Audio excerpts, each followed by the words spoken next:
Bienvenue à Loéac, charmante petite bourgade de 450 habitants nichée au cœur de la Bretagne, bien paisible toute l'année, mais pas vraiment ce week-end, vous allez vite comprendre pourquoi.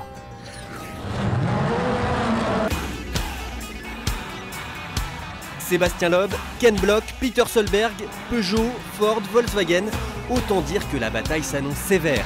Le championnat du monde de rallycross, né en 2014, concentre un sacré vivier de champions et connaît un engouement qui ne cesse de croître.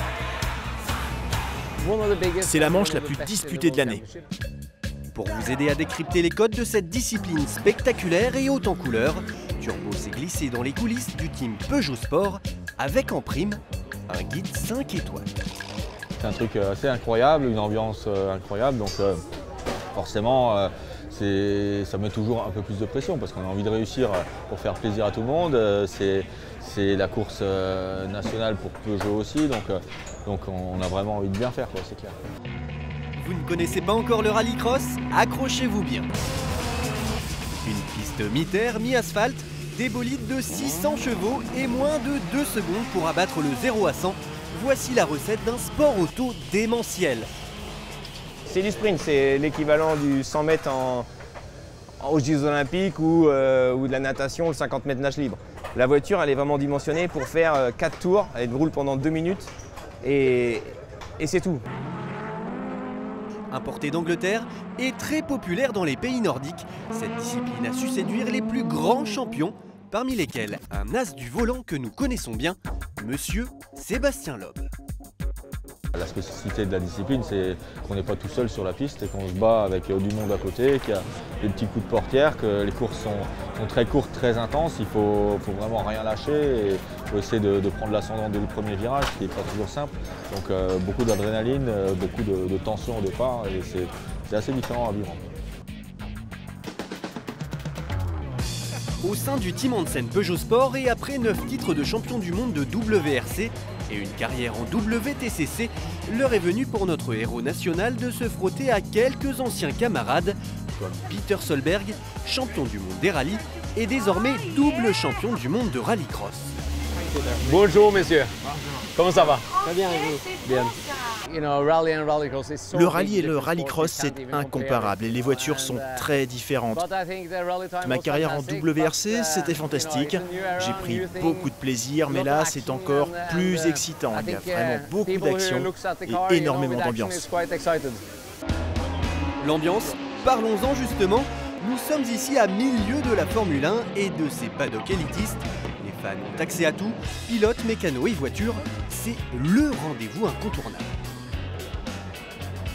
C'est ce qu'on ne peut pas avoir sur un circuit classique. On ne peut pas avoir toute cette proximité. Voir nos champions qui sont à une dizaine de mètres, qui peuvent aller vers leur public, c'est assez incroyable. J'ai travaillé un jour férié pour venir aujourd'hui. Ouais. 70 000 personnes sont réunies dans cette arène, rendez-vous compte, soit un tout petit peu moins qu'un Stade de France plein à craquer. En fait, le rallye de Loéac, c'est le deuxième événement le plus populaire du pays, derrière les 24 heures du Mans. Et on comprend rapidement l'engouement du public pour le rallycross. Avec ses formats de course très courts qui durent en moyenne 4 minutes, on ne peut pas se lasser. À chaque manche, les moins rapides seront éliminés et ne pourront pas participer à la finale, pas de pitié.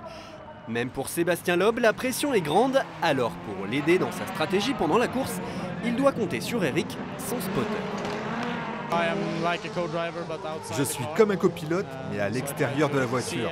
J'essaye de voir tout ce qu'il ne peut pas voir depuis son poste de pilotage. Je lui donne des consignes à la radio et je lui retransmets ce que je vois. Des voitures devant lui, d'autres derrière, et bien sûr, je lui indique le meilleur moment pour prendre son tour joker. Le tour joker est fait pour rendre les confrontations encore plus palpitantes. Les concurrents doivent obligatoirement passer une fois par une variante de piste un peu plus longue. Ainsi, celui qui part en tête ne le reste pas forcément tout au long de la course. Stratégie payante pour Sébastien et Eric cette fois-ci. La Peugeot numéro 9 a dominé les qualifications. Le pilote alsacien est décidément à l'aise derrière n'importe quel volant. Mais un bon départ et ensuite Une voiture super équilibrée, j'ai pu me lâcher et rouler fort toute la manche sans souci, donc parfait. L'Américain Ken Block, célèbre pour ses drifts et ses vidéos aux millions de vues, s'en est lui moins bien sorti. Quand je fais du Gymkhana, il s'agit simplement de jouer avec la voiture, de la faire glisser dans tous les sens et de se marrer. Mais le rallycross, c'est de la compétition. On ne se bat pas seulement pour des dixièmes, mais même pour des centièmes de seconde. C'est bien plus difficile. Après un check-up complet par les 5 mécaniciens opérant sur chaque voiture du team, la Peugeot numéro 9 est comme neuve. Place maintenant à la grande finale en terre bretonne.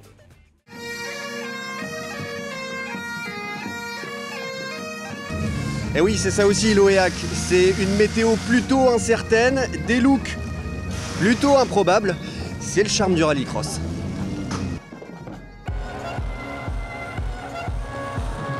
Après un départ en trombe et une course très disputée sur un terrain accidenté, Sébastien Loeb ne pourra pas revenir sur l'avance du Suédois Kristoffersson. Deuxième pour cette édition 2017, le champion des champions a fait le spectacle. C'était un bon week-end pour nous en France. C'était vraiment génial de voir autant de spectateurs. Dommage pour le temps aujourd'hui, mais c'était un plaisir d'être là. Donc je dirais merci en tout cas à tous les supporters qui m'ont suivi toute la course parce que ça fait chaud au cœur.